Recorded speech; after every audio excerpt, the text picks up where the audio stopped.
Piliin lagi ang tama. Ito ang madalas na tinuturo sa atin mula sa bahay hanggang sa eskwela. Lagi mong piliin kung ano ang tama kahit mahirap pa. Ikaw, paano kung hindi mo kayang mabuhay ng tama? Tama, kaya mo bang maging tama? Kaya mo bang mamuhay na puro tama ang ginagawa? Sa mundo kung saan ay napapaligiran na tayo ng tukso para gumawa ng kasamaan, kaya mo bang lumihis para pumunta sa direksyon ng tama? Totoong mahirap gumawa ng tama at puno ng moral, lalo na kung kinakailangan mong gumawa ng bagay na labag sa batas ng tama. Totoong kapag ikaw na ang nasa sitwasyon kung saan ay kailangan mong piliing iisang tabi ang pagiging tama dahil mas kailangan ang iyong sitwasyon na maging mali. Ang ating kwentong papakinggan ngayong araw ay kwento ng dalawang taong gumawa ng mali, hindi dahil gusto nila, kundi kailangan. Gumawa silang pareho ng mali para patuloy silang huminga at mabuhay. Dear Papa Dudut, kapag kumakalam na ang sikmura, matatanggihan mo bang gumawa ng tama para may makain ka? Nakaharap ako noon sa kwardong salamin. Pinagmamasdan ko ang aking sarili. Kakatapos ko lang umiyak noon dahil hindi ko tanggap ang sitwasyon. Ang sitwasyon namin ng aking asawang si Jimbo. Pinagmasdan kong mabuti ang hindi maayos na kolorete ko sa mukha. Si Jimbo ang nagpahid noon sa akin dahil yun daw ang nakikita niyang nasa mukha ng mga kakilala niya. Wala akong alam sa pag-aayos noon, Papa Dudut. Hindi ako mahilig kailanman na paglaruan ang kolorete sa aking mukha. Ngayon lang dahil kailangan. Nang titigan ko ang aking refleksyon sa salamin ay muli na namang namuo ang mga luha sa aking naniningkit na mga mata. Napansin niyo ni Jimbo kaya naman agad nitong inabutan ng tissue para maagapan ang luhang gusto nang pumatak sa aking mga mata. Paubos na ang tissue na binili ni Jimbo. Halos maubos na rin ang aking kolorete sa mukha. Kaya naman nang matapos akong magpahid ng tissue sa mukha, agad dinampot ni Jimbo ang lipstick para ipahid muli sa aking labing nanginginig. Pinatahan ako ni Jimbo at kailangan na kasi niya yon na maglagay ng eyeshadow sa aking talukap. Hindi niya raw ito mailalagay ng maayos kung patuloy ako sa pagluha. Pinilit kong wag umiyak. Pinilit kong isipin ang masasaya kong araw. Mga araw na wala pa ako sa sitwasyong yon. Yung mga araw na bata pa lamang ako at kasama pa ang mga magulang ko. Yung mga araw na ang tanging iniisip ko ay kung sino ang makakalaro ko kinabukasan. Hindi ang sitwasyon na yon. Hinding-hindi ang sitwasyon na yon. Minulat ko ang aking mga mata. Sa wakas ay hindi na ako tinablan ng luha. Pinagmasdan kong muli ang aking mukha. Napakapal ni Jimbo ang kolorete sa aking mukha. Hindi pantay-pantay ang mga kulay. Hindi nagmamatch ang mga pinaghalo-halo niyang kulay. Gusto ko namang umiyak dahil naaawa ko sa aking sarili dahil sa nakita kong itsura ko sa salamin. Pero nang napansin niyo ni Jimbo ay muli na naman niya akong pinatigil. Huwag daw akong iiyak, huwag na huwag. 18 lamang kaming pareho ni Jimbo noon nang pasukin namin ang mundo ng pagpo-prostitute. Naaalala ko pa ang kaba at diri sa aking katawan. Nang tikman ako ng unang customer ko na halos mas matanda pa sa tatay ko. Unang kita ko 1,000. Pareho na kaming masaya noon ni Jimbo dahil sa wakas ay nairaos na namin ang gabing yon. Kumain pa kami noon ng pare sa gilid ng motel kung saan ko nakasiping ang unang customer ko. Pareho kaming gutom na gutom noon ni Jimbo. Buong magdamag kaming hindi kumain dahil sa kaba sa unang gabi ng aking pagpoprosti. Habang kumakain nga ay pinakwento pa sa akin ni Jimbo kung ano ang ginawa ng customer sa akin. Panay lang ang tango nito sa aking mga sinasabi. Kunwari ay masaya siya dahil nairaos ko ang gabing yon. Pero kitang kita naman na nasaktan siya dahil may ibang lalaking nakagalaw sa akin bukod sa kanya. High school pa lamang kami ni Jimbo nang nagkakilala kami. Pareho kaming nasa mababang section noon dahil sabi ng mga teacher namin ay may kahinaan ng ulo namin. Magkatabi kami noon sa klase. Parehas kaming nasa harapan. Bukod kasi sa kailangan naming matutukan ng aming advisor ay pareho rin kaming maliit. Kaya nga tampulang kami ng tukso dati. Bagay daw kami mga kinulang sa height. Mula noon ay lagi na kaming magkasama. Wala rin kasing ibang gusto makipagkaibigan sa amin. Ayos lang naman yon, masaya naman kaming pareho na kami lang. Nagkagustuhan kami at sa huli ay naging kami na. Masayang masaya ako noon sa piling niya at ganon din siya. Wala na kaming pakialam sa iba. Basta't magkasama kaming dalawa. Isang buwan bago ang graduation namin, kapwa kami 16. Bigla naming naisip na magtanan na lamang. Mula kasi noong nalaman ng mga magulang namin na magkarelasyon kami ay naging tutol na sila. Naging tutol sila hindi dahil sa mga bata pa kami, kundi dahil iniisip nilang dahil parehong mahina ang aming mga kokote, ay hindi kami mabubuhay pareho kung kami ang magkatuluyan. Gusto naming patunayan na mali sila. Kaya namin nagawang magtanan. Lumayo kami sa aming maliit na lugar. Pinili naming magsama sa isang maliit na kwarto na inuupahan naming pareho. Sa papag kami natutulog noon. Wala rin kaming mesa. Tanging mga gamit lang na nadala at nakuha namin mula sa aming mga bahay ay banig, takore, kaldero, 2 kutsara, 2 plato, 2 baso at mga damit namin. Mahirap na magsimula sa ganitong sitwasyon. Pero lahat ay kakayanin namin basta't magkasama kami ni Jimbo. Hindi na kami hinanapan ng aming mga magulang. Wala naman talaga silang pakialam sa amin. Ayos lang, naging barker ng tricycle si Jimbo. Ako naman ay tagabantay ng isang tindahan malapit sa bus terminal. Parehong maliit ang kita at kadalasan ay kulang pa. Pero pareho naming kinaya noon dahil wala namang kaming ibang choice. Nagdalawang trabaho si Jimbo. Bukod sa kanyang pagiging barker, naging taga-deliver din ito sa isang laundry shop. Napakasipag ni Jimbo. Kaya naman kahit mahirap noon ay pinilit ko itong kayanin at ang importante, kami ang magkapiling. Hindi naging madali ang buhay namin noon. Lagi kaming kapos at halos lahat ng kinikita namin ay napupunta lang sa bayad sa bahay. Kahit ako ay nagdalawang trabaho na rin. Tuwing araw ng Sabado at Linggo, imbes na day off ko ay nagbabantay ako ng 2 bata sa kapitbahay namin. Habang nasa trabaho ang mga magulang nila ay ako ang nagiging yaya nila. Wala na nga kaming oras noon ni Jimbo para magkasama. Puro kami trabaho noon dahil kailangan naming mabuhay.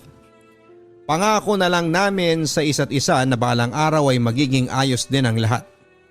Sinubukan naman naming maging positibo sa araw-araw, pero parang hindi na kami natapos sa pagsubok at paghihirap. Mabilis na lumipas ang mga araw. Pareho na kaming nadagdagan ng 2 taon sa edad namin. Akala namin noon ay magiging maayos na ang lahat pero hindi pa pala.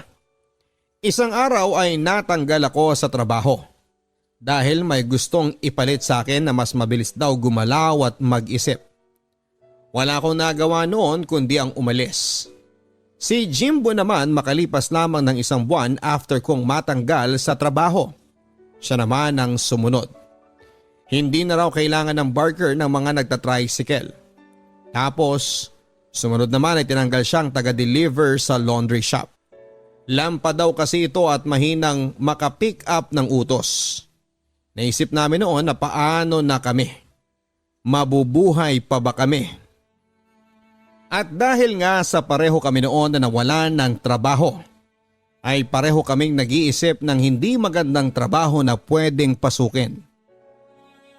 Naisip namin maging snatcher, scammer o kaya ay akyat bahay. Papadudot sobrang naging desperado na kami, may mailagay lang kaming pagkain sa sikmura namin. Hindi po kami masamang mga tao pero sa panahon kasi ng pangangailangan, kahit sino naman ay makakaisip ng ganito. Nilista namin lahat ng pwedeng pasuking trabaho. Yung mga trabahong pasok sa realidad naming pareho. Pwedeng tagahugas ng plato, serbidor o sa karinderya o kaya ay tagabuhat ng paninda sa talipapa.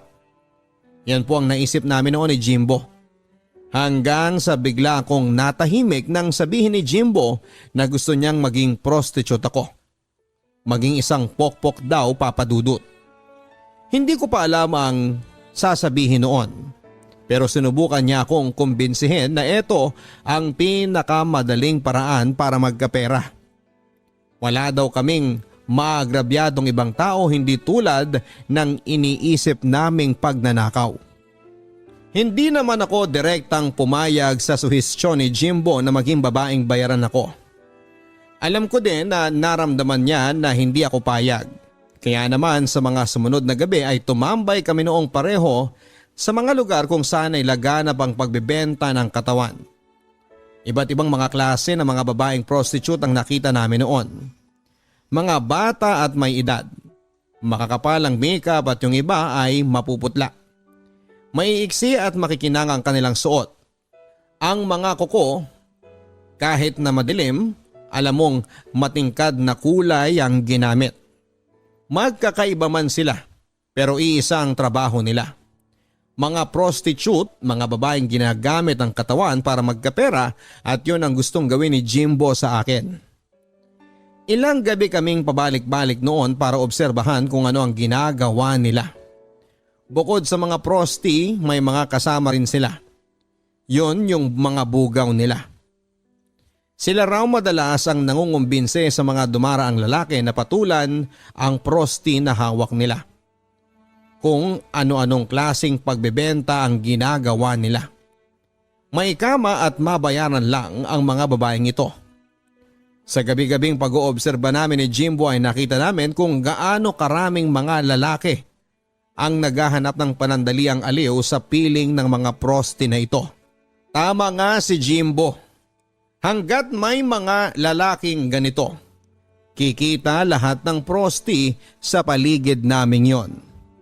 Pinagpraktisan muna namin ng isang gabi. Tumambay kami kung saan nandoon ang mga posible kong makasama na prosti. Hindi pa ako nakakapagsuot ng mga plinano naming isuot ko dahil hindi pa kami nakakabili. Kailangan naming unahin kasi ang pagkain kesa sa mga yon. Ang sabi naman ni Jimbo, kung totoong hayok ang isang lalaki kahit anong suot ko ay kukunin niya ako. Pero hindi kasi ganon ang nangyari, Papa Dudut. Nilamok lang kami sa kakahintay noon ng magiging customer ko pero wala eh. May mga dumadaan naman at tinitingnan ako. Yon ang masakit. Tinignan lang ako at base sa mukha nila ay mukhang hindi naman nila ako nagustuhan. Umuwi kaming pagod mula sa pagkakatayo ng ilang oras. Umuwi kaming walang bitbit kundi ang pabagsak naming mga balikat. Nga kami noon. Walang lalaking gustong ikama ako ng gabing yon. Bago matulog sinabi ko kay Jimbo na mangutang na lamang kami para makabili ng mga katulad na suot ng mga prosti na nakasama namin. Tumango siya at inaya na akong magpahinga na. Nangutang kami para ipangbili ng mga idadamit ko at makeup. Sa Divisoria kami namili dahil mura doon. Bumili lang kami ng 3 maiksi at hapit na bestida. Magkakaibang design pero lahat kulay pula. Gusto ko noon na mamukod tangi sa lahat ng mga kasabayan kong prosti. Sinisiguro ko noon na ako ang pipiliin ng mga magiging parokyano ko. Gusto ko noon na ako ang piliin at balik-balikan dahil ako yung maganda. Ako yung magaling. Isang mataas na ditakong na sapatos ang napili ko noon. Iingatan ko na lang para hindi masira. Yun ang sinabi ko kay Jimbo. Pati makeup doon na rin kami nakabili. Mga mumurahin lang. Kahit nakakatakot ipahid sa mukha ay sumugal pa rin kami. Yun lang naman kasi ang kaya ng perang hawak namin noon. Magiging maarte pa ba kami? Punong-puno ng kaba ang dibdib ko nang sumapit ang gabi kung kailan may pumayag ng maikama ako. Kitang-kita ako noon na nabahala rin si Jimbo pero pinilit nitong magpakatatag para hindi rin ako panghinaan ng loob. Sumakay kami ng taxi noon kasama ang lalaking pumick up sa akin. Pumayag ang lalaking yon na sumama si Jimbo dahil akala nito ay kapatid ko lang siya. Isang kapatid na binubugaw ako. Sinabi ni Jimbo na kailangan ko ng kasabay pa uwi. Kaya naman hihintay na lang daw kami nito hanggang sa matapos kami. Pumayag muli ang lalaki. Basta hanggang sa labas lang siya ng motel. Pumayag din si Jimbo. Bago kami pumasok sa motel ay binalikan ko ng tingin si Jimbo. Nakita kong masama ang loob nito. Gusto ko nang umatras noon pero sumenya siya na pumasok na ako. Wala na akong nagawa at nang makapasok na kami ng kwarto doon na nagsimula ang pagiging prosti ko. Mula noong naging prosti ako, Papa Dudut, lagi na akong dinadalaw ng mga masasamang panaginip. Mga panaginip kung saan laman ito ang mga lalaking nakasama ko. Mula sa mga matatanda hanggang sa mga sadista. Oo, Papa Dudut, naranasan ko na magkaroon ng customer na mas naliligayahan habang sinasaktan ako. Isang bagay na hindi ko nasabi kay Jimbo. Tinago ko ang mga pasa at sugat. Ayokong isumbong ang mga ginawa sa akin habang nakakulong kami sa isang kwarto. Dahil kapag ginawa ko yun ay malamang ay papahintuin ako ni Jimbo sa trabahong ito. Paano na kami mabubuhay kung mangyayari yon? Ito ang paulit-ulit ko noon na iniisip sa tuwing dinadalaw ako ng masasamang panaginip. Lumipas ang mga araw. Nasanay na ako sa ganitong kalakaran namin ni Jimbo. Siya ang bugaw, ako naman ang pokpok. Malaki na rin ang naging kitaan namin noon. Kilala na rin ako. Isa na ako sa mga pinakamabentang prosti noon. Wala pa rin kaming naging ipon kahit sabihing naging malakas ako sa kalakarang ito. Paano ba naman kasi mas inuuna namin ang mga luho? Hindi nyo naman siguro kami masisisi kung ganito ang ginawa namin. Bumili kami ng TV, sofa, second-hand na ref at iba pang gamit na wala kami ng panahong sobrang hirap namin. Sabi kasi namin malakas pa naman kami. Pareho lang kaming 25 anyos noon. Kaya kakayanin pa namin. Halos inaraw-araw din namin ng fast food. Nakabili na rin ako ng mga damit na gusto ko at hindi lang para sa trabaho ko. Ganon din si Jimbo. Kaya ayan, wala kaming naipon para sa plano naming tindahan o tricycle. Pero naisip namin na may iba pang araw para makapag-ipon. Ayos sana ang lahat, Papa Dudut. Pero isang araw ay nakatanggap kami ng balita. Buntis ako. Alam kong si Jimbo ang ama kahit naman kasi nagpapagalaw ako noon sa mga lalaki ay gumagamit naman kami ng proteksyon. Pero pag kami ni Jimbo ang nagsisiping ay hindi kami gumagamit noon. Plano naman namin magkaroon talaga ng anak pero hindi yon ang tamang panahon.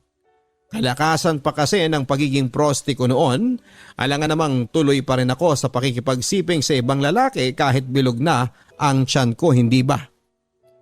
Sa kabukod doon, syempre wala pa kaming ipon noon. Ano ang ipangbubuhay namin, hindi ba? Hindi ako nakaimik noon. Inisa-isa ni Jimbo ang plano niya. Habang maliit pa raw ang tiyan ko, ako raw ang magiging bugaw niya. Doon kami sa kabila. Doon siya magpuprosti sa mga bakla at matatandang babae. Tinatanong ko kung sigurado ba siya. Tumango lang siya kahit alanganin. Alam ko kung bakit dahil hindi niya gusto ang plano namin yon pero wala na kaming ibang choice, Papa Dudut. Kailangan naming mabuhay pareho. Kailangan naming isipin ang kapakanan ng aming magiging anak noon. Ilang ulit ko siyang tinanong noon kung siguradong sigurado na siya. Tango lang siya ng tango. Hinawakan ko noon ang kamay at sinabing kaya na ba niyang talikuran ang nakaraan niya. At naging sagot niya ay susubukan daw niya. Papadudot malaki ang naging trauma noon ni Jimbo sa mga bakla. Minsan kasi ay ginawan siya ng masama ng isang baklang kaibigan ng nanay niya. Inabuso ito ng sexual noong minsang iniwan siya ng kanyang ina isang beses sa baklang yon. Tinakot siyang wag itong magsusumbong kundi ay sisingilin ito ang utang ng kanyang ina sa kanya. Natakot si Jimbo. Alam niya kasi noon na walang pera ang mga magulang niya. Ayaw niyang maging dahilan noon kung bakit mas lalo silang mabaon sa hirap. Kaya naman tinikom nito ang kanyang bibig. Hindi ito nagsumbong kahit hanggang lumaki ito at nagkaisip. Kaya naman malaki ang naging trauma at galit nito sa mga bakla, pero kailangan na niya itong harapin dahil eto na ang kabuhayan namin. Hindi naman naging mahirap ibugaw si Jimbo noon. May itsura ito na gustong-gusto ng mga bakla at matatandang babae. Kaya naman unang gabi pa lang ay tiba-tiba na ito. Sabi ko nga hindi ko na kailangan maging bugaw sa kanya. Kayang-kaya na niyang ibenta ang sarili niya. Pero sabi niya samahan ko pa rin daw siya para may lakas pa rin siya ng loob. Sa akin daw siya kukuha ng lakas ng loob. Kaya naman sinamahan ko pa rin siya kahit hanggang pagpasok ng motel. Madali lang na nauuto ni Jimbo ang mga customer niya na kuhanan din ito ako ng isang kwarto para doon maghintay. Sinabi niya kasi noon na buntis ako. Sinabi rin niya na kapatid niya ako at isang single mom. Madalas ay naaawa na lang ang mga customer niya kaya pumapayag ang mga ito noon para pagbigyan ng request ni Jimbo. Madalas ay pinagsisisihan ko na pumayag ang mga customer niyang kumuha ng isang kwarto para sa akin para paghintayan ko sa kanya. Dahil madalas ay magkadikit na kwarto ang kinukuha nila. Isa para sa kanila at isa para sa akin. Madalas din na manipis ang dingding kaya naman dinig ko ang halinghing na ginagawa noon ng mga nakakasiping niya. Nakakadurog pala. Pero dapat akong masanay dahil eto na ang buhay namin. Mabilis na lumipas ang panahon.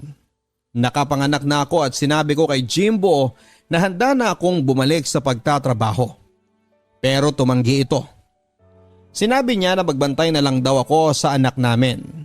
Mas magandang ako ang kasama lagi ng baby namin. Kaya naman daw niyang buhayin kami sa pagpuprosti niya. Sabi din niya sanay na siya sa ganong gawain.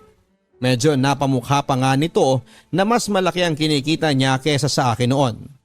Natahimik na lamang ako. Alam ko namang hindi niya balak akong saktan sa mga salitang yon. Para hindi na lang lumaki pa ang issue ay tumahimik na lamang ako. Totoo naman ang sinasabi niya, Papa Dudut. Malaki nga talaga ang kinikita noon ni Jimbo. Pero kapalit noon ay hindi niya madalas na pag-uwi sa bahay. Ako lang lagi ang kasama ng baby namin. Hindi rin ako makatulog noon kakaisip kung kumusta na ba siya. Kung ayos lang ba siya. Ano na kaya ang ginagawa niya? Tapos na ba sila? Yan ang mga madalas kong tanong noon pero hindi ko magawang sabihin sa kanya dahil ayokong mag-away kami noon. Isang beses akong kinumbinsi noon ni Jimbo na pumayag na. Pinakitaan pa niya ako ng computation kung magkano ang maibibigay niyang pera sa akin. Sinabi rin ito sa akin na pwede naman daw siyang umuwi sa akin tuwing weekends. Payag naman daw yung matandang babaeng yon. Mas lalo akong nagalit sa kanya, Papa Dudut. Ang lagay parang ako pa ang kabit dito. Parang ako pa ang nanghihiram ng asawa. Halos inaraw-araw ako noon na kinukumbinsi ni Jimbo kahit na ilang beses ko na siyang tinanggihan. Kapag ganito na ang nangyayari noon ay magtatampo na ito. Hindi uuwi ng bahay at sigurado ako na kasama niya ang matandang babaeng yon na niyayaya siyang sumama sa kanya. Papadudot malalim ang dahilan ko. Kung bakit hindi ako makapayag-payag sa gustong mangyari ni Jimbo. Hindi ko kasi alam kung kaya niyang intindihin ang nakaraan ko. Noong bata pa lang kasi ako papadudot, saksi ako sa ginawang pag-iwan ni tatay kay nanay para sumama sa isang matandang byuda. Nung una, pinakilala lang ito bilang katrabaho ni tatay. Hindi naman nagduda noon ang nanay ko dahil malaki ang naging tiwala nito kay tatay. Pero isang malaking pagkakamali yon sa parte ni nanay. Dapat pala ay hindi siya nagtiwala noon kay tatay. Isang araw ay nagising na lamang ako sa kalagitnaan ng gabi. Nakita ko si tatay na iniimpake ang kanyang mga damit. Narinig ko rin si nanay na nagmamakaawang wag nang ituloy ang gusto niya. Hindi ko noon maintindihan kung ano ang gusto ni tatay. Nakinig pa ako noon. Nagtago ako sa isang lumang aparador na naghihiwalay sa aking kwarto at sa kwarto nila ni nanay. Nakita ko noon kung paanong tuloy-tuloy ang pag-iyak ni nanay. Habang si tatay naman ay blanko lang ang mukha niya. Nang matapos ayusin ni tatay ang gamit niya, lumabas ito ng kwarto. Nakita ako nito at pinagmasdan ng ilang saglit. Bilang isang bata ay hindi ko alam kung ano ang ibig sabihin ng tingin na yon. At yon papadudot ang huling beses na nakita ko si tatay. Nalaman ko na nakilive-in na si tatay sa matandang byuda na yon. Kaya ako nagalit dahil sa babaeng yon, wala na akong tatay. Dahil sa babaeng yon ay hindi na ako inalagaan pa ni nanay. Ito ang isang beses at pangyayari sa nakaraan ko kung bakit hindi ko noon magawang pumayag sa gusto ni Jimbo. Paano kung isang araw ay maisip nitong wag na akong balikan at piliin na lamang ang matandang babaeng yon? Iniisip ko palang ito noon ay sumasakit na ang dibdib ko. Hindi ko kaya na sa pangalawang pagkakataon ay maagawan ako. Pero mukhang sinusubok talaga ako ng panahon noon. Isang araw ay biglang nagkasakit ng malala ang aming anak. Kinakailangan ng malaking halaga na pera. Nakita itong oportunidad ni Jimbo para mapapayag ako sa gusto niya. Bilang isang ina na nahihirapan noon na makita ang anak niya sa ganong sitwasyon, pikit mata akong pumayag. Agad-agad ay nagtungo si Jimbo sa matandang babaeng yon para humingi ng perang pangbayad sa ospital para sa anak namin. Bumalik si Jimbo at sinabing ako na muna ang bahala sa anak namin. Kailangan daw niyang mag-impake na para makalipat doon sa babaeng yon. Dahil yun na ang naging usapan nila. Wala na akong nagawa pa.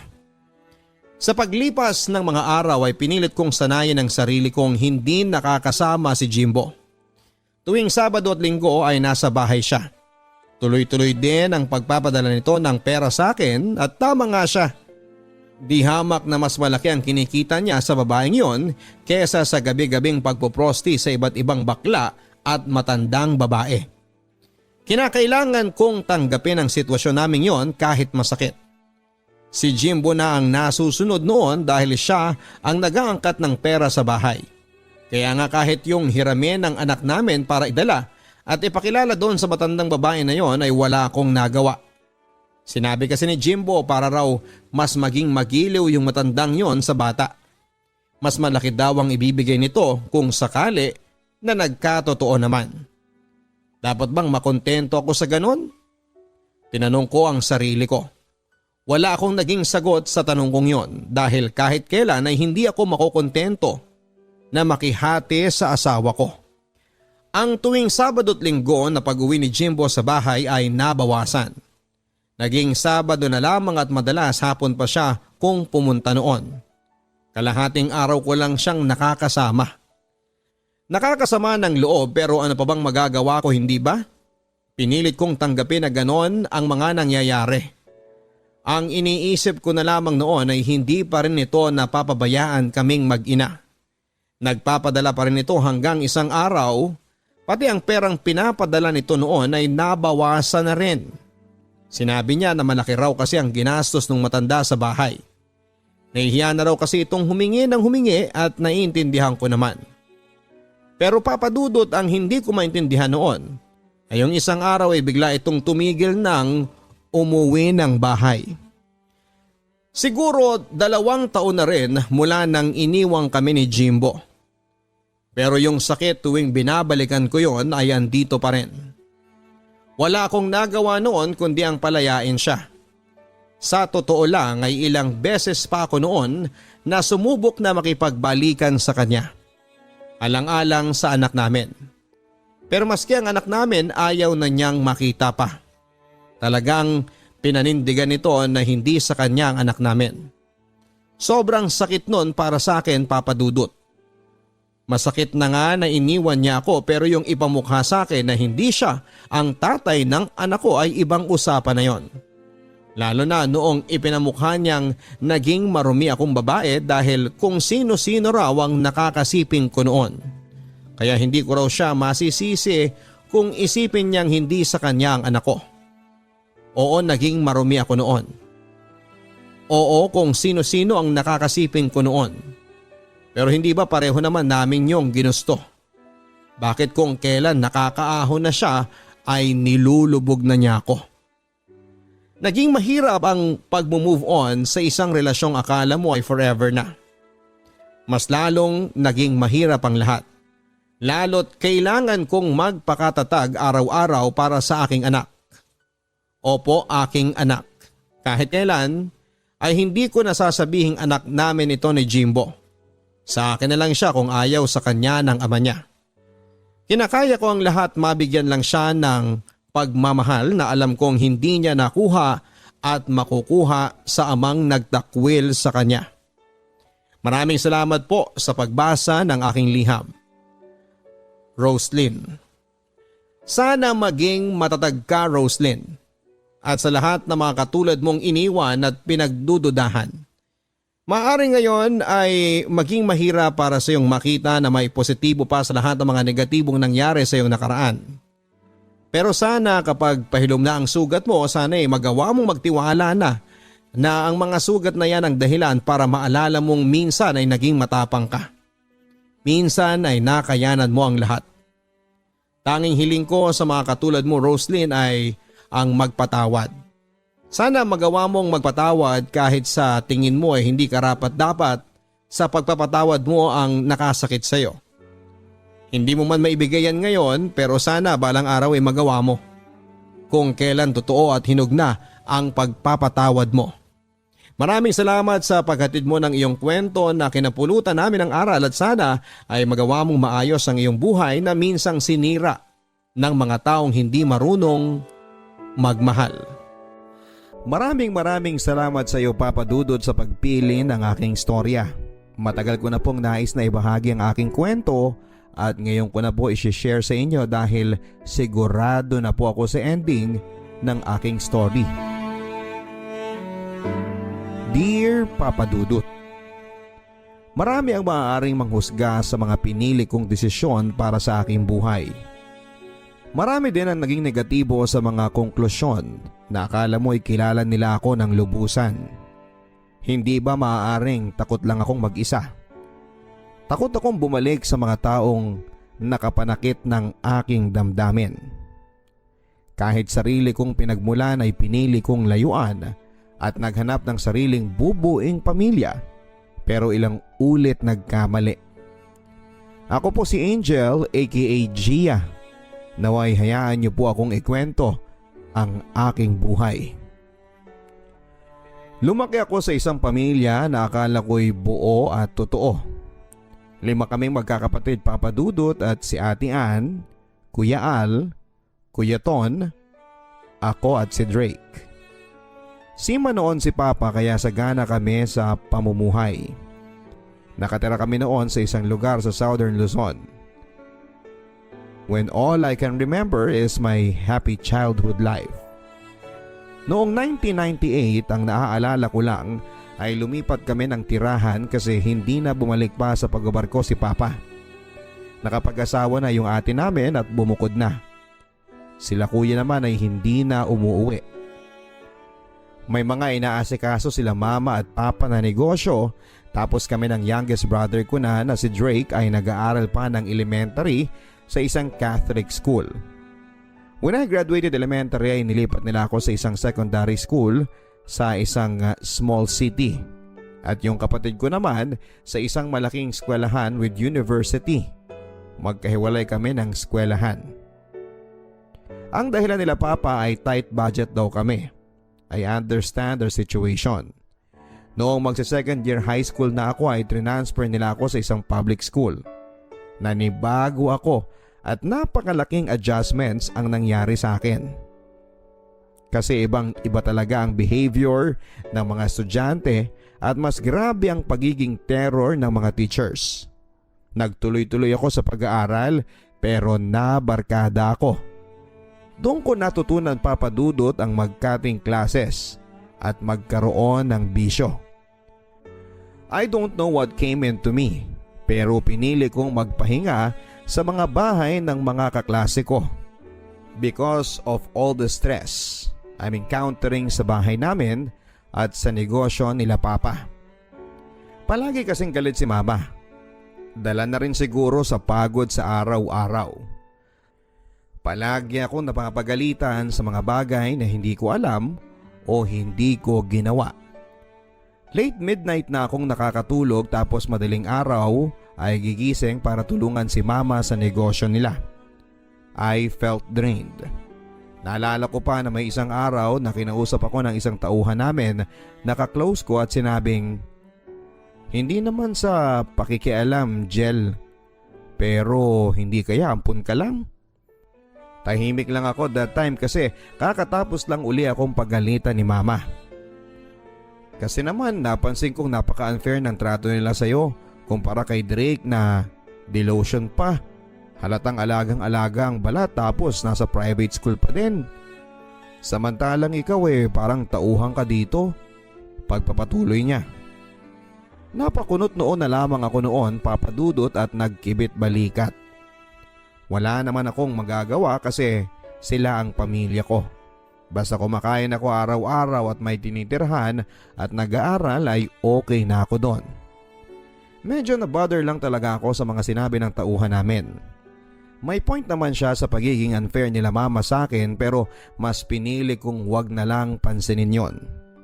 Meron din kasi yung time na ginupit nila mama at lola yung buhok ko hanggang sa anit dahil sa katigasan ng ulo ko. Kasi nga nag-cutting class ako. I have my personal reasons pero aminado rin ako na nasobrahan ko. At kasalanan ko talaga so I deserve a punishment. Growing up na nakikita sina mama at papa na naninigarilyo kaya naging chain smoker din ako noong second year at third year high school. Nagbago lang ako noong na-transfer ako sa isang matinong public secondary school malapit sa bahay ng lola ko. Naging mataas muli ang grades ko noon. I graduated high school at naghanap ng mapag-enrollang college. Gustong-gusto ko talaga ng course na HRM at Fine Arts. Yung dalawang yon ang pinagpipilian ko talaga. Pero ang sabi sa akin ni mama ay hindi nila afford yon. So pinag-entrance exam nila ako sa isang college na BSBA lang ang kurso kasi may scholarship program sila doon. Na once na makapasa ka sa exam nila ay magiging scholar ka. I passed. Kahit ayaw ko sa kurso ay trinay ko pa rin na i-enjoy. I met new friends at naging masaya naman. Doon ako naging conscious sa physical appearance ko. Hindi kasi naalagaan ang kutis ko. Grade 4 pa lamang ako noong nagkatagyawat ako. At tinitiris ko so nung nagdadalaga na ako ay maraming butas ang mukha ko. Oily skin at maitim din. Matangkad naman ako papadudot at slender ang pangangatawan. Kaya naman noong nasa college na ako ay natutunan kong mag-mix and match ng mga damit ko at makeup to conceal the blemishes ng mukha ko at pumustura lalo sa paglalakad kasi pencil cut ang uniform namin sa college. During that time ay natutunan ko din na ma-in love. Isa siya sa mga kaibigan ko. Sa first day in college ay nakita ko na kaagad siya. His name is John. Actually marami silang John sa grupo. Naging mas palakaibigan kasi ako noong nasa college na and we always go sa malapit na mall kapag break namin para magpalamig o tumambay. Nagpapapicture pa nga ako sa photo studio kasi hindi pa uso nung 2005 ang smartphones para sa mga groupie. Palagi kaming may mga kopya ng mga photos at palagi din kaming nagvi-videoke. I enjoyed most of their company. I have this very close friend among the group. Siya naman ay si Iya. Though may mga naging kaklase na rin ako noong high school na kaklase ko din noong college, ay mas naging close ako sa mga new friends ko. Galing kami sa iba't ibang lugar. Like Iya na galing pa siya sa Northern Luzon. Iba ang personality niya sa akin. Mas outgoing siya at mas madaldal. Since siya ang pinaka-close sa akin, napansin niya kagad na may gusto ako kay John. John also been a close friend to me. Palagi naman niyang kasama si Myrna at si Joy. Myrna is one of the shortest but bubbly. Si Joy naman ang pinaka-simple. Doon ako natuwa kay John. He can be a good friend and never gets bored hanging out with us. Kasi lalaki siya. Pero matyaga siyang sumama sa amin sa pag-window shopping at kapag may personal problem ang bawat isa sa amin ay nakikinig siya. Naging sobrang magkalapit kami lalo na noong palagi niyang bitbit ang gitara niya. He loves playing especially when we jam at isa yon sa mga kumukumpleto ng araw namin. Hindi naman sa pagmamayabang papadudot pero may magandang boses ako noong kabataan ko. And I admitted to Iya na mahal ko na si John. I asked her to keep it secret. I just want to be with him as his friend at masaya na ako sa pagiging kaibigan. But one day he asked me something about Joy. Kung ano ang impression ko. I told him that she is simple, smart, and gorgeous. Ano kayang tipo niyang lalaki? Tanong niya. Uy bro, in love ka kay Joy no? Binatukan ko siya nung sinabi ko yon. Napangiti na lang siya habang hinahaplos ang ginulo kong buhok niya. May konting kurot nun sa puso ko papadudot pero natutuwa akong pagmasdan siya ng ganon. Then ang sabi ko sa sarili ko ay maswerte ang babaeng mamahalin niya. Mas nakilala ko siya noong palagi na kaming magkasamang gumagawa ng assignments. At palagi na kaming magkatabi kapag Friday night out kaming magkakaibigan. Noong may party noon sa college ay umattend ako. I felt free that night pero nung umuwi ako ng lampas sa curfew hour ay pinagalitan at pinagsasampal ako ni mama. She even told me na lumayas na ako o itigil ko na ang pag-aaral ko papadudot. Sa sama ng loob ko ay nasagot ko siya. Ma, bakit ang unfair ninyo mula pa noon? Hindi ba wala na nga kayong binabayaran sa tuition ko at saka yung baon ko sa araw-araw na 40 pesos? Pinagtatrabahuhan ko yan sa pagtulong sa negosyo ninyo. Niwala na nga akong pahinga eh. Nang dahil lang sa minsang pagdalo ko sa party, patitigilin niyo ako sa pag-aaral? Sino bang may gusto ng kursong kinuha ko? Nakatanggap na naman ako ng mag-asawang sampal mula kay mama. Doon ko nga naisip na hindi ko na kaya. Humagulhol na lamang ako at nagkulong sa kwarto. Naging matigas pa rin si mama. Pumasok pa din ako ng ilang linggo na naglalakad papunta ng college at pauwi. Nililibre na lamang ako minsan ng ilang kaibigan ko ng pamasahe kapag nakikita nila ako naglalakad ng pauwi. Dito na ako nagiging masaya, kaya ayoko namang pati ito ay ipagkait sa akin. Sagot ko sa kaibigan kong si Chris na bakla nung tinanong niya ako kung bakit nagtitiis pa akong pumasok ng walang baon. Patago din akong kumakain sa kusina para makagayak bago pumasok. Nagpaalam na ako sa mga kaibigan ko na suko na ako sa kalupitan ni mama. Kasi hindi niya pa din ako pinapansin at wala namang magawa si papa. Joy told me na mas okay kung ipagpapatuloy yung pag-aaral ko. Kinausap ulit ako ni mama pero galit pa din siya. Bakit pumapasok ka pa? Ang tigas talaga ng ulo mong bata ka. Maglaba ka dyan at wag na wag kang lalabas ng bahay. Hindi ako nagsalita nung umalis na siya. Lumabas ako sa kwarto at nalaman kong nakalak nga sa labas ang pinto ng bahay. Napaiyak na lamang ako. Pero naghanap ako ng way to go out. Ewan ko pero parang milagro ang nangyari. Tinanggal ko yung jalousie ng bintana at binutasan yung screen cover niya.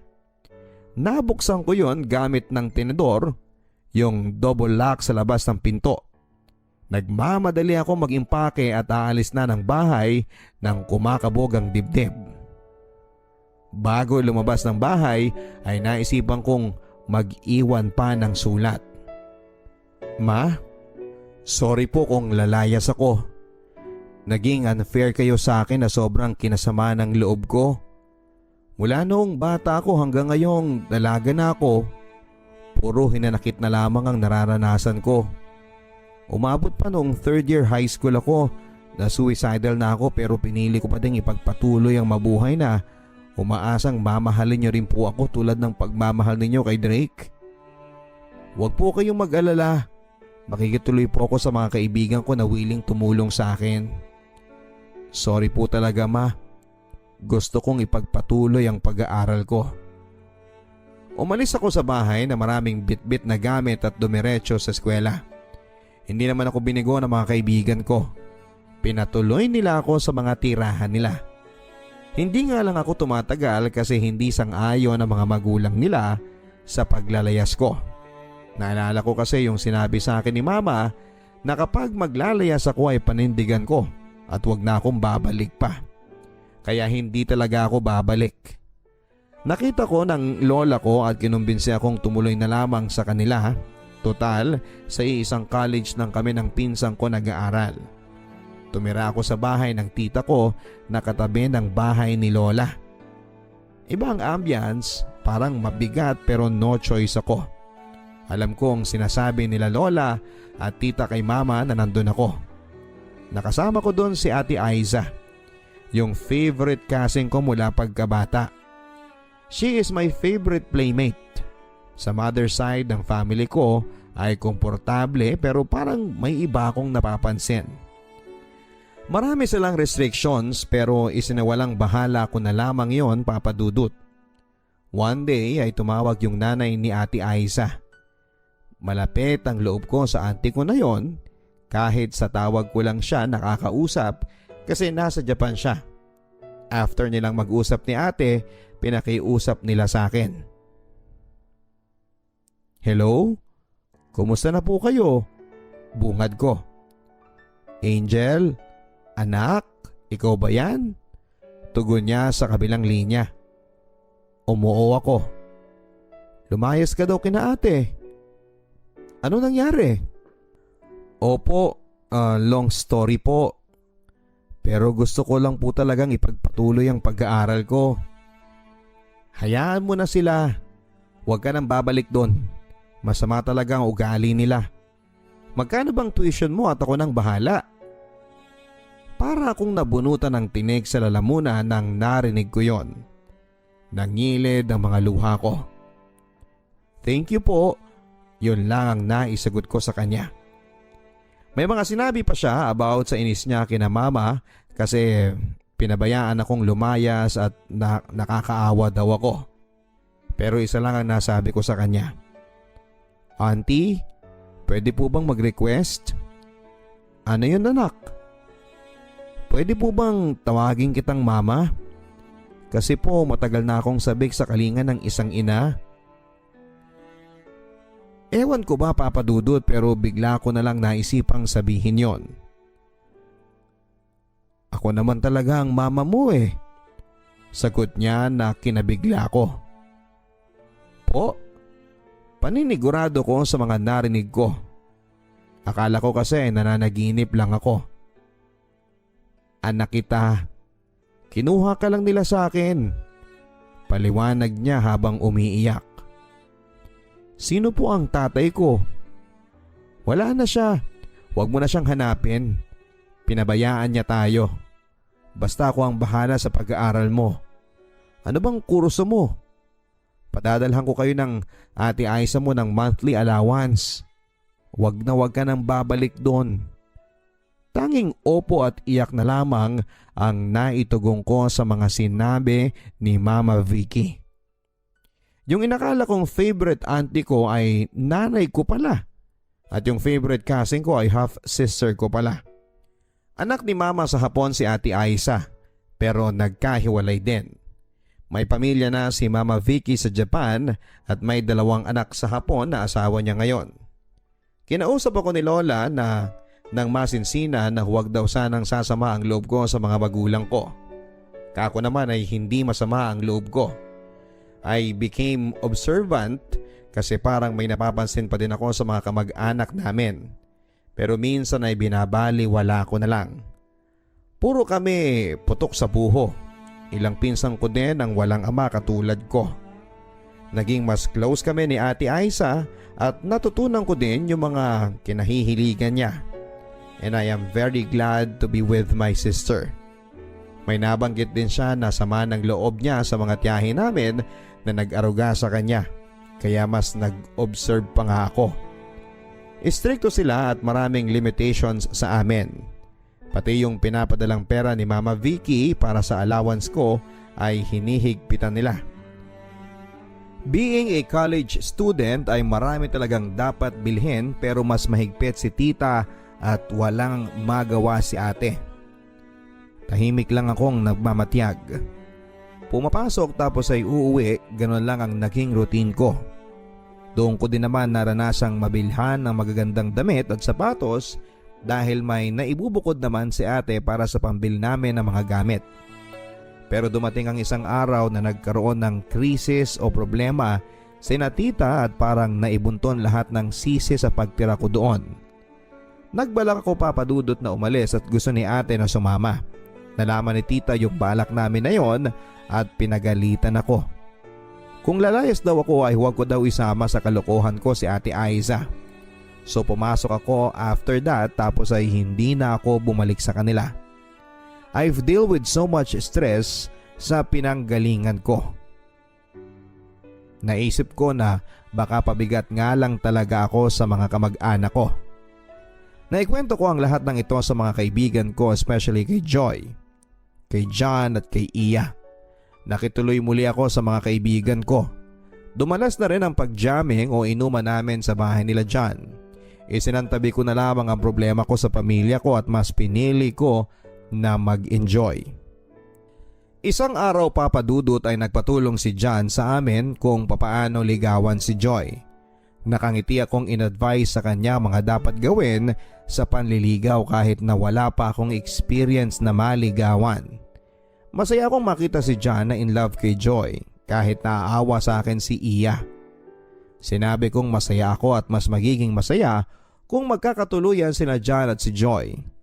Nung isang araw na nagpasama ako kay John sa bookstore ay ayoko pang umuwi. Sumama muna ako sa kanya sa bahay nila. 2 lang kami at sobrang tahimik, unlike noong nagja-jam kami doon with our friends na sobrang saya at may ingay. Sa sobrang pagod ko sa buong maghapon at sa eskwela at paglilibot sa mall ay inantok ako at natulog sa kwarto ni John. Natural na lang sa amin yon kasi ilang beses na rin akong natulog doon. Humiga din siya tulad ng dati. Hindi ko na pinansin yon basta ang nasa isip ko ay matutulog lang kami. Hindi ko na malayan kung anong pumasok sa isip naming dalawa at nagdikit ang aming mga labi. At noon nga papadudot ay may nangyari sa amin. Siya ang unang karanasan ko. Napakalaya ko sa mga oras na yon at walang dala-dalawang isip na naibigay ko ang sarili ko at pagkabirihin ko kay John. Mahal na mahal ko siya. Yun lang ang alam ko. Wala akong pakialam kung hindi niya ako mahal. Tahimik lang kaming dalawa noong matapos naming pagsaluhan ng sandaling yon. Nagbihis na ako at inihatid niya ako. Nakatitig lang siya sa akin at ngumiti ako. Sinabi kong, "Uy bro, ayos ka lang?" Napapihit lang siya at nauutal na sumagot na okay lang siya. Naging normal lang ang kilos ko. Hindi ako nagpakita ng pag-aalinlangan sa kanya.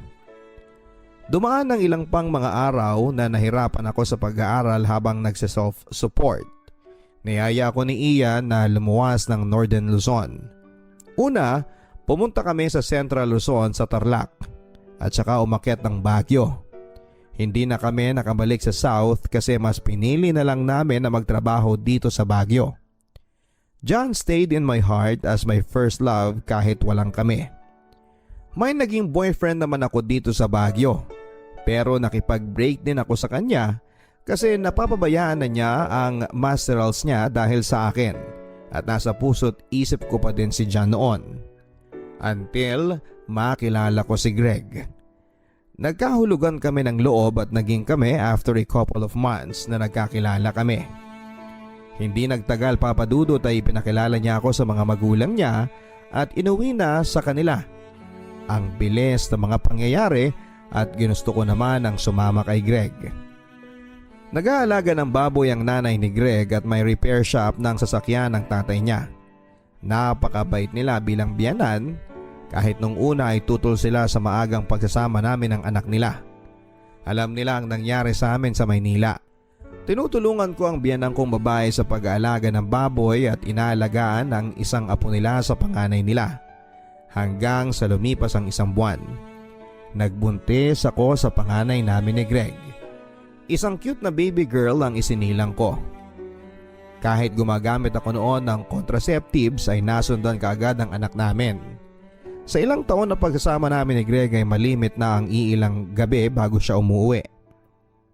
Ang dahilan niya, ganon ang trabaho niya na kailangang mag-overnight stay sila. Year 2009 nang naisipan kong yayain ang ka-live-in kong umuwi sa amin para ipakilala sila sa mga kamag-anak ko dahil ayun ang in-advise sa akin ng biyanang kong lalaki. Huwag daw ako magtanim ng sama ng loob sa mga magulang ko at siguradong nami-miss nila ako.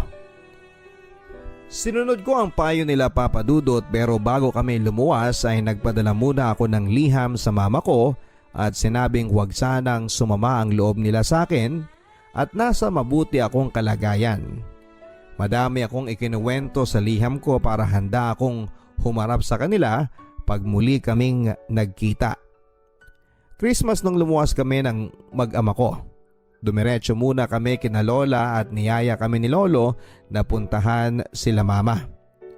Kako medyo natatakot pa ako at baka magalit siya. Pero inassure ni lola na hindi na magagalitin si mama at unti-unting nagbago at naging malumanay na ito mula nung lumayas ako. Nagtungo na nga kami sa kanila Papa Dudut. Nung nakita niya ako ay niyakap niya ako ng matagal at mahigpit. Matagal na katahimikan na puno ng emosyon ang nangyari. Ganun pa man, ang nangyari ay sobrang namis ko si mama. Ngayon ko lang nadama ang ganong kahigpit na yakap niya ang matagal ko nang inaasam na pagdama ng kalinga ng isang ina. Nakita kong pumayat siya at naging malumanay ang kanyang pananalita. May sinasabi siya tungkol sa pananabik niya sa akin mula nung umalis ako habang umiiyak kaming dalawa. Hinagod ko ang likod niya at sinabing huwag siyang mag-alala. Nasa mabuti akong kalagayan dahil napakabait ng mga biyanan ko. Dumating si Papa at niyakap niya ako. Habang humahagulhol ay sinabi niya na, "Anak, ano ba naman yan? Mag-isa mo lang na umalis pero 4 na kayo pagbalik mo." Habang umiiyak ay napatawa ako sa mga sinabi ni Papa. "Papa naman natatawang sabi ko. Sobrang namis ko sila Papa Dudut. Pero andun pa din yung pag-aalinlangan sa puso ko. Kasi mas napamahal na sa akin ang lugar ng Baguio. Kaya mas nananabig ako sa pagbabalik namin doon. Naging mabilis lang ang bakasyon namin sa tirahan nila mama. We shared random stories at simpleng Noche Buena. Wala akong narinig Papa Dudut na patungkol sa natuklasan ko sa pinanggalingan ko. Na parang ang nais lang ng bawat isa ay i-celebrate lang ng matiwasay ang Pasko. Tuwang-tuwa naman yung kapatid ko sa mga anak ko kasi malilikod sila at madaldal ang panganay ko. Hindi nagtagal ay bumalik na kami ng Baguio at tuloy-tuloy ang daily routine ko sa bahay ng biyanan ko. Ganun uli ang ginagawa ni Greg. Ilang gabi na hindi umuwi. Pag uuwi man siya ay hindi nagtatagal sa bahay ng 2 araw. May inaabot naman siya na panggastos para sa mga bata. Minsan kinakausap ako ng biyanan kong lalaki. Tinatanong ako kung alam ko ba ang pinupuntahan ng anak niya. Na imbes na tulungan na lang siya sa repair shop nila, kung saan saan pumupunta para kumita pa ng pera. Ang sagot ko na lang ay hindi ko alam kahit na alam ko ang ginagawa ni Greg. Nakita ng mismong mga mata ko ang ginagawa ni Greg na labag sa batas. Sinubukan ko siyang pagsabihan na itigil at maghanap na lamang ng matinong trabaho. Ano ka ba? Nag-iingat naman ako at ayokong katrabaho si Daddy. Kung yang ulit ang sasabihin ninyong gagawin ko, ayoko. Alam niyo naman na hindi kami magkasundo. Laging sagot niya sa akin. Nakakalungkot pero hinayaan ko na lang siya kahit labag sa loob ko. Despite all the care and love I gave him, may nagagawa pa pala siya na hindi maganda maliban sa gawain niyang labag sa batas. Sabi nga ng iba na kapag kinutuban ng babae ay nagkakatotoo. Napapansin ko na rin sa kanya na may ibang kinakahumalingan siyang babae. Dahil nung pinanganak ko ang pangalawang anak namin ay nakipag-meet pa siya sa babae habang naglilibor ako. Nalaman ko yon nung chinek ko ang cellphone niya noong umuwi na kami mula sa ospital. Mga ilang beses na rin kaming nagkakasagutan sa iba't ibang bagay. Kung bibilangin siguro nakalima na siyang babae at ang pinakahuli ay yung hindi ko nakaya. Nakipaghiwalay na lang ako sa kanya. Umuwi ako kina mama at nagtrabaho sa Maynila. Ilang buwan ako nagstay kina mama. Isang araw ay kinausap ako ni mama. Unexpectedly ay inungkat niya ang nakaraan. Alam mo ang nangyari. Gusto ko lang malaman mo na hindi kami nagsisisi na inangkin ka namin. Kagustuhan din yun ni Vicky. Magpa-flight na siya at since sabi kami ni Papa niyo na magka-baby muli, kaya pumayag kaming kunin ka. Tahimik lamang ako habang nagpapaliwanag si Mama. Ang tanging naitanong ko lang ay kung sino ang totoong tatay ko. Hindi rin daw niya alam. Napakibit balikat na lamang ako. Sinabi pa ni Mama na sana ay huwag daw sumama ang loob ko. Ma, naging mabuting ama si Papa sa akin at tinuring niya akong kadugo niya. Never ko pong naramdaman mula sa kanya na iba ako. Kaya wala po akong rason na magtanim ng sama ng loob. Sumang-ayon na lamang si Mama sa mga sinabi ko. Tumango na lamang ako kasi gano'n naman talaga. Susunod na lang ako sa utos. Dumaan pa ang ilang buwan papadudot pero hindi ko pa rin sinasabi na nakipaghiwalay na ako kay Greg. Bumalik na ako sa Baguio at nagsimulang muli dahil hindi ko natiis ang pananabig sa malamig na lugar at tahimik na malayo sa magulong buhay sa Maynila. Masyado kasing madaming sikreto na ayaw nilang sagutin sa Maynila at puro panghuhusga. Wala pa mismo sa ibang kamag-anak namin ang naririnig ko. Na ang alam lang nila ay puro lang kalokohan ng ginagawa ko. Tao lamang ako at naghahanap ng tunay na pagmamahal. Naging masaya naman ako sa unang inibig ko kahit iba ang minahal niya. Nabigo ako sa unang pagbuo ng pamilya. Napapatulala na lamang ako kadalasan sa kakaisip sa mga nangyari. Tanging ang malamig na simoy ng hangin dito sa Baguio ang nagpapamanhid ng aking damdamin. Ipinagpatuloy ko ang mabuhay na mag-isa papadudot nang makilala ko si June. Sumugal muli ako sa pag-ibig. Ewan ko pero parang naisip ko kung kaya ni Greg na magmahal ng iba. Kaya ko din. Nagkaanak kami ni June at nagsama. Sumama ako sa kanya sa Mountain Province at doon ay natutunan ang trabahong farm. Mula sa pagbubungkal ng lupa hanggang sa pag-harvest ng gulay. Mahirap pero kinaya ko. Sobrang adjustments talaga ang naranasan ko. Pati sa pagluluto ay kailangang magsibak ng kahoy. Okay lang sa akin yon kasi ginusto ko nga.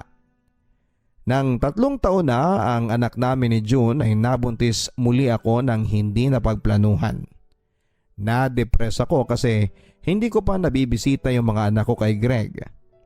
Nung kinuha ko kasi sila noon sa biyenan ko ay nakiusap sila na ibalik ko kasi hindi nila kaya na wala ang mga apo nila. Nagkasundo kaming lahat na nasa poder nila ang mga bata basta bibisitahin namin upang hindi kami makalimutan ng mga anak ko.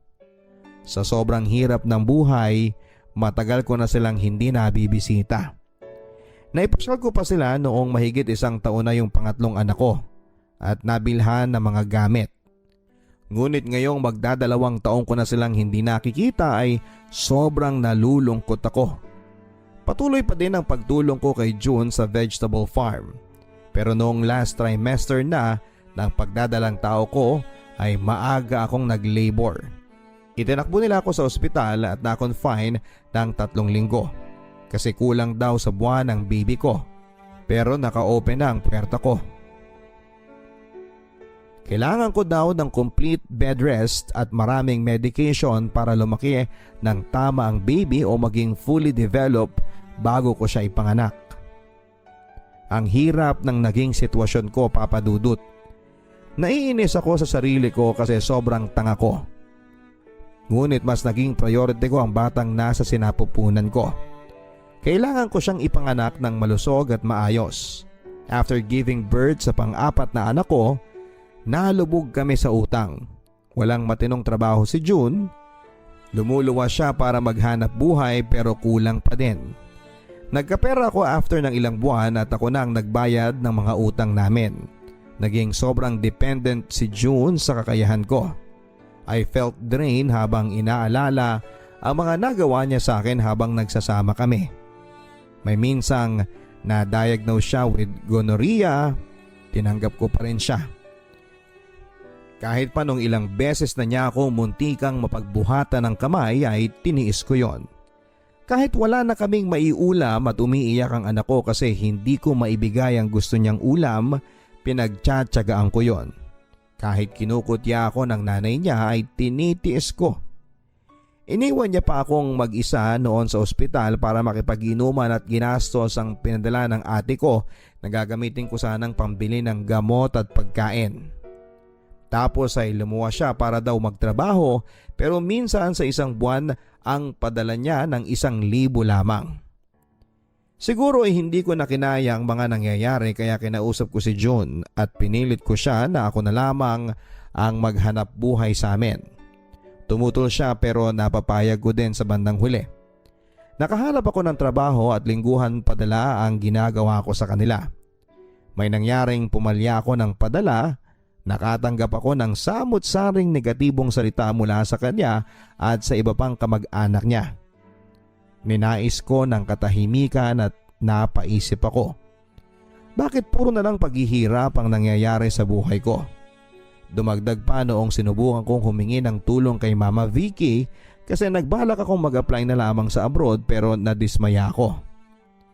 Nakilala ko ang tunay na ugali ng tunay na nanay ko. Madami siyang inakusa sa mga magulang kong umampon sa akin at kung ano-anong mga hinanakit niya sa amin. May naipadala man siya noon sa akin pero minsan lang yon. Ang ayaw ko lang sa mga sinabi niya ay yung tungkol sa kinilala kong ama na si Papa.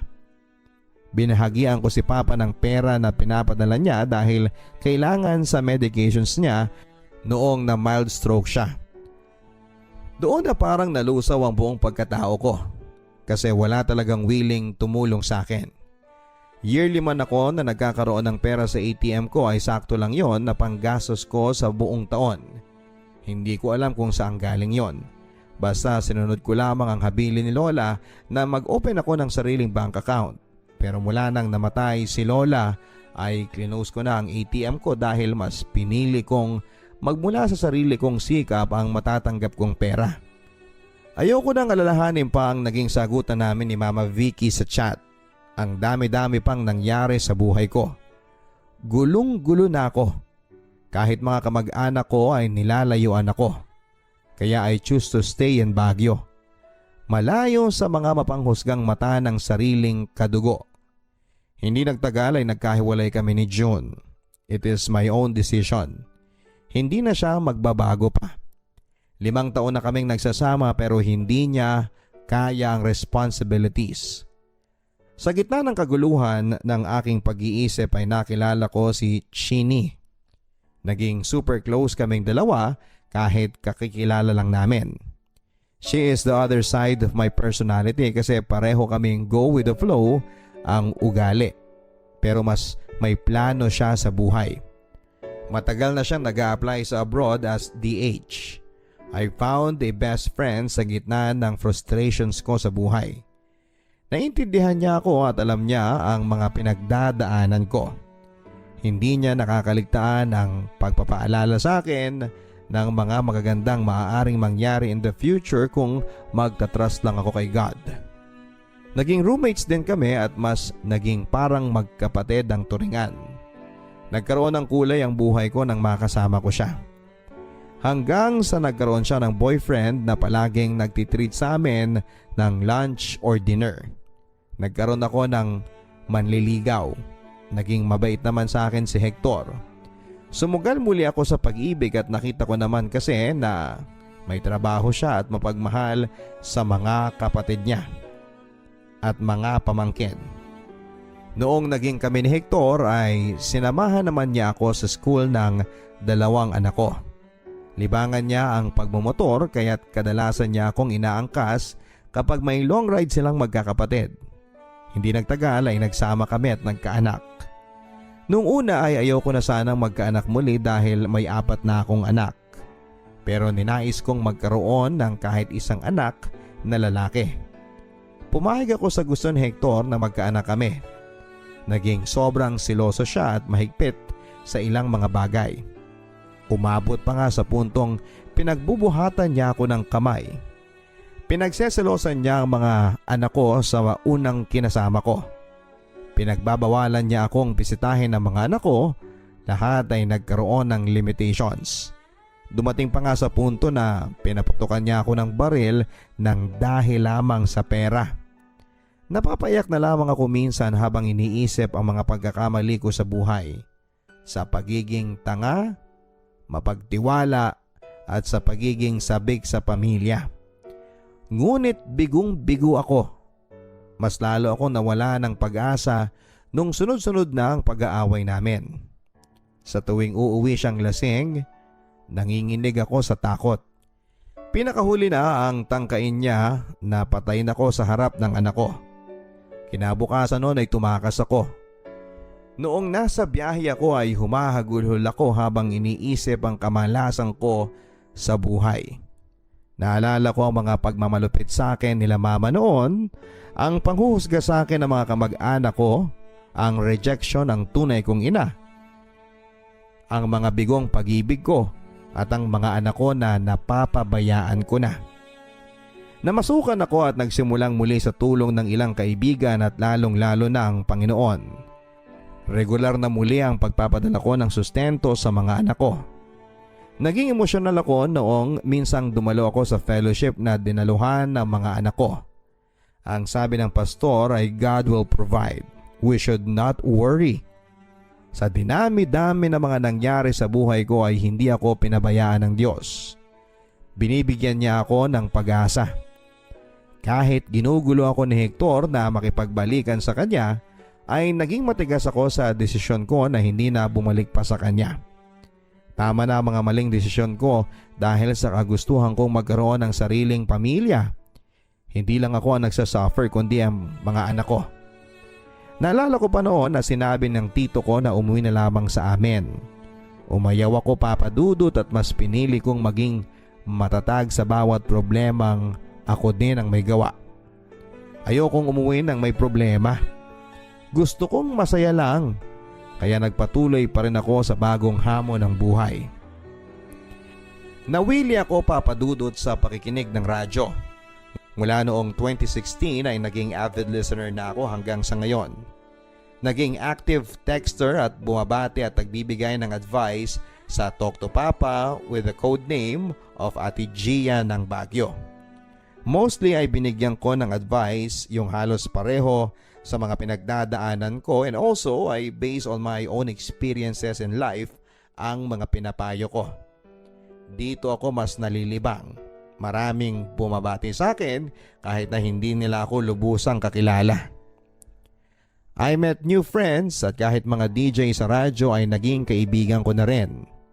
Dito ko naranasan ang tunay na saya. Ang tumawa ng malaya at walang pag-aalinlangan. Ang ipakita ang totoong pagkatao ko. Ibang-iba si Angel na magulo ang buhay kumpara kay Gia na masiyahin at malayang gawin ang gusto niya.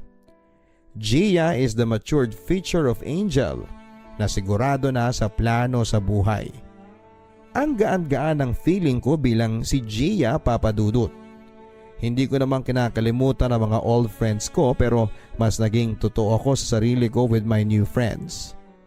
My best friend Chini still supports me kahit nasa Hong Kong na siya. We always keep in touch, Papa Dudut. Palagi niya pa rin akong pinapaalalahanan about sa bawat desisyon ko sa buhay. I thank God that I found a best friend na katulad ni Chini na nagpapadama sa akin na hindi ako nag-iisa.